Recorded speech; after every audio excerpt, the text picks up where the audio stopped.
Começa agora a segunda edição do Prime News. Eu sou Natália Cassolato e você acompanha os destaques do segundo dia de simulação do Mini ONU.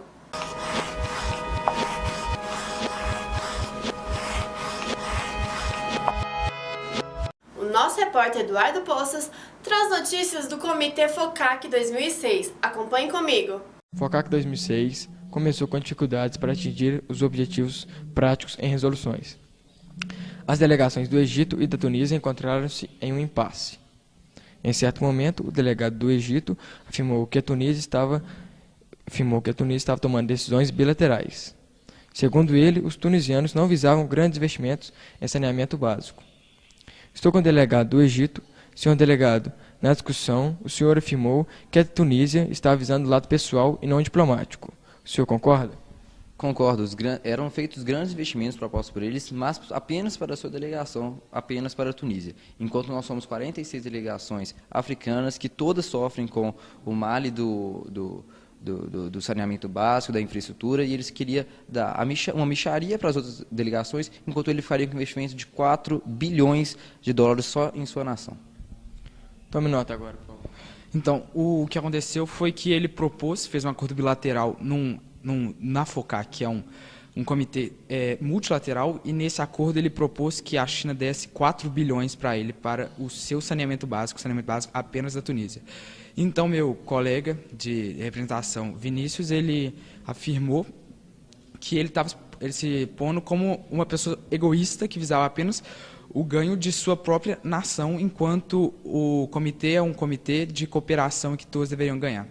Então, começou uma discussão, o delegado de Tunísia afirmou que meu colega não sabia nada sobre relações internacionais, mas depois de tudo ocorreu uma melhora, a gente conversou com eles e, na realidade, sobre esse tópico, a gente até produziu um documento de resolução junto que vai ser posto em votação agora e eu espero que passe. Muito obrigado. Eduardo Poças para o Prime News. Agora é a vez das notícias do OSCE. Acompanhe comigo as informações. Começou hoje o segundo dia do debate do Comitê da Organização de Cooperação e Segurança na Europa, marcado por discursos circulares e falta de propostas substanciais. Os Estados discutem medidas, no segundo tópico, sobre o combate ao extremismo. A delegação da Áustria foi acusada de negligenciar o consentimento do comitê. As resoluções não incluíam as necessidades individuais e coletivas de cada participante. Após sofrer um atentado na ilha de Lampedusa, a Itália criticou duramente a postura austríaca. O que a senhora tem a declarar sobre a negligência dos países signatários na proposta do segundo tópico? Bom, essa situação realmente ocorreu, tendo em vista que muitos dos países presentes no comitê se sentiram excluídos das propostas que estavam sendo elaboradas pelo delegado da Áustria e os demais que estavam junto com ele. Porém, essa situação já foi resolvida a partir do momento que nós demonstramos nossa insatisfação com a negligência das nossas opiniões. Eles se mostraram mais abertos ao discutir tópicos com o grupo e agora tudo está correndo como deveria.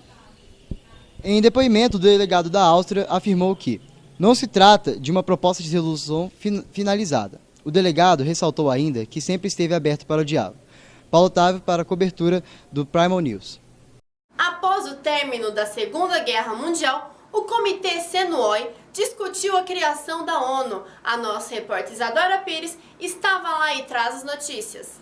O Prime News participa da cobertura do Comitê CNOI, tratando dos propósitos e princípios da nova organização internacional pós-Segunda Guerra. Estou aqui com o delegado dos Estados Unidos e gostaria de saber: senhor, qual é a sua principal proposta de órgão subsidiário que serviria como base para essa nova organização, tendo em vista a fragilidade das nações? Bom, primeiro cumprimento a equipe do Prime News por facilitar e entender a questão importante que estamos tratando no nosso comitê. Em análise inicial, gostaria de relembrar nos últimos 30 anos a importância que este comitê tem para que essa organização seja criada, que será deixada para a posteridade. Nos últimos 30 anos, tivemos as duas grandes guerras. Essas grandes guerras ocorreram em milhares e milhares de mortes, deixando pais sem famílias, crianças sem pais, mães sem pais e sem filhos, e inclusive gerando genocídio, torturas e etc. Coisas que jamais deverão ocorrer novamente. A Conferência das Nações Unidas sobre a Organização Internacional visa criar essa instituição que será regulamentador no âmbito externo, ou seja, as políticas externas dos países estarão diretamente envolvidas e terá um órgão maior que seria de caráter mediador. Os Estados Unidos vêm a este comitê trazer questões relevantes para o comitê e também defender, principalmente, dentre outras medidas, a criação de um Conselho de Segurança. Conselho este que, em análise inicial, terá caráter recomendatório, mas, em final, se necessário, caráter coercitivo, visando minimizar e, de maneira alguma, permitir que ações contra a soberania dos Estados voltem a ocorrer, ações de genocídio, de tortura e de meios que venham a torturar mais uma vez a humanidade, com lembranças ou mesmo com fatos acontecendo. Lembrando que atualmente, em 1945, como estamos no dia 25 de junho, temos ainda resistência no Japão. E necessitamos que as organizações que estão reunidas neste momento, os Estados-membros que estão reunidos neste momento com cobertura da Primal News, se façam necessário para que deem posturas positivas ao comitê e que esta organização saia da forma mais breve possível. Estamos aqui, senhoras e senhores, criando esta organização que amanhã ou depois criará outras organizações subsidiárias, sendo essas responsáveis pela regulamentação de toda e qualquer política interna ou externa em âmbito mundial. Agradeço mais uma vez e encerro, esse discurso. Muito obrigado. Obrigada. Isadora Egler para o Primal News. Na Conferência das Partes de 2030, nosso repórter conversou com representantes do Greenpeace. Na manhã de hoje, a Conferência das Partes de 2030 concluiu o tópico número 1, que pediu uma revisão de conceitos de sustentabilidade e das medidas políticas e práticas. Um dos signatários da agenda é o delegado Gabriel Silqueira, representante do Greenpeace, que está ao meu lado. Senhor delegado, por que o interesse na revisão dos conceitos? Bom, a revisão dos conceitos foi basicamente para modificar o significado da palavra sustentabilidade. O conceito anterior, que foi previsto em 98, não definia realmente o que seriam ações sustentáveis, ou seja, era possível fazer uma ação sustentável, mas poluindo o meio ambiente, que não é o interesse da Conferência das Partes. O senhor está satisfeito com o projeto de resolução do tópico 1?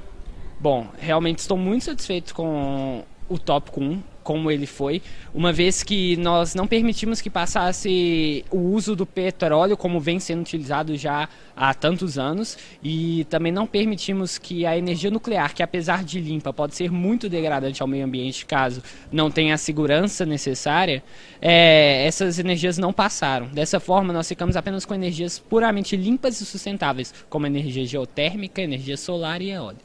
Obrigada. Ana Clara Ibrahim para o Primal News. O tema central da UNODC é a liberação do consumo da cannabis. Conversamos com representantes do Uruguai e nossa repórter Gabriela Faria traz a entrevista. Os delegados do Comitê Conferência das Nações Unidas sobre Drogas e Crimes discutiram uma proposta de resolução do primeiro tópico da agenda, a penalização de usuários da cannabis. Ao meu lado está o delegado do Uruguai, que se mostra totalmente contra a aplicação de penas. Olá, senhor delegado. Qual é a sua opinião sobre a política de guerras de drogas dos Estados Unidos? O Uruguai, como o primeiro país a regulamentar o mercado da cannabis, se mostra completamente contrário à guerra às drogas imposta pelos Estados Unidos. E o senhor acha que a estipulação de uma quantidade mínima de cannabis para cada usuário é certa? O Uruguai também é contrário a essa estipulação de uma quantidade para declarar alguém como usuário ou como traficante. O que acontece no meu país é que cada cidadão pode plantar até 6 pés de cannabis em casa ou comprar no máximo 10 gramas semanais em uma farmácia. Obrigada, senhor delegado. Gabriela Faria para o Primal News. As notícias não param no Primal News. A repórter Alice Viana traz informações sobre o NSC. Today, a UNSC committee approved a resolution to the situation of the Syrian refugees. We are here with the Syrian delegate to talk about it. Delegate? Thank you, Alice. I was completely satisfied with the resolution because we could determine a solution for our problem with democratic ways and not as many conflicts between the delegates. I think it was really satisfying. Thank you, Delegate. Alice Viana to the Primal News.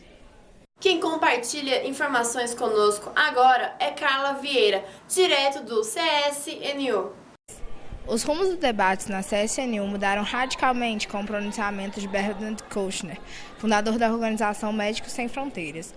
Bernard destaca a dificuldade do Médicos Sem Fronteiras e outras organizações de ajuda humanitária acessar a população. Para resolver o problema, o representante faz um apelo aos delegados que suspendam imediatamente o fornecimento de armas, tanto para o governo sírio quanto para os rebeldes. A mesa diretora propôs a criação de um documento com resolução da crise levantada pelo médico. Liderado pelos delegados dos Estados Unidos, Reino Unido e Egito, a crise foi contornada com a apresentação de um documento final. Carla Vieira para o Primal News. Nosso jornal está quase chegando ao fim, mas ainda há tempo para mais uma notícia. Põe na tela. O Comitê da UNCED, em 1992, iniciou suas atividades de maneira inusitada. A dinâmica sobre o aquecimento global utilizou cartolinas para discutir sobre o derretimento das geleiras e a redução dos territórios. A atividade reforçou a importância do trabalho em grupo e da cooperação para o desenvolvimento de um mundo sustentável. A confraternização encerrou com um discurso proferido pelo diretor-geral Leonardo Duarte. Leonardo destacou que as ações desenvolvidas agora serão um legado deixado para o futuro. Para o diretor, é preciso pensar diferente e fazer a diferença. Lindio Fidelis para o Primal News. Essa edição fica por aqui. Amanhã voltamos com a cobertura do último dia de Miniono. Não esqueça de acompanhar nas redes sociais. Tchau!